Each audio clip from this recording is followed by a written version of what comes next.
മോദി സർക്കാർ ഫാസിസ്റ്റ് സർക്കാർ അല്ലെന്ന് ആവർത്തിച്ച് സിപിഎം രാഷ്ട്രീയ പ്രമേയം. മോദി സർക്കാരിനുള്ളത് നവ ഫാസിസ്റ്റ് പ്രവണതകൾ മാത്രമാണെന്നാണ് കരട് രാഷ്ട്രീയ പ്രമേയത്തോടനുബന്ധിച്ച രേഖയിൽ വ്യക്തമാക്കുന്നത്.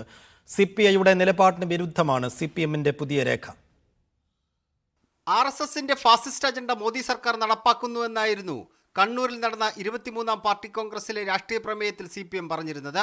അതിൽ നിന്ന് വ്യത്യസ്തമാണ് സിപിഎമ്മിന്റെ പുതിയ നിലപാട്. മോദി സർക്കാരിനെ ഫാസിസ്റ്റ് എന്ന് പറയാനാവില്ല, നവഫാസിസമാണ് ഇപ്പോഴുള്ളത്. മോദി ഭരണത്തിൽ രാഷ്ട്രീയ അധികാരം BJP RSS കരങ്ങളിൽ കേന്ദ്രീകരിക്കപ്പെട്ടു. നവഫാസിസ്റ്റ് സ്വഭാവം എന്നതിനർത്ഥം നവഫാസിസ്റ്റ് സർക്കാരായോ രാഷ്ട്രീയ സംവിധാനമായോ വികസിച്ചു എന്നല്ല എന്നും രേഖയിൽ പറയുന്നുണ്ട്.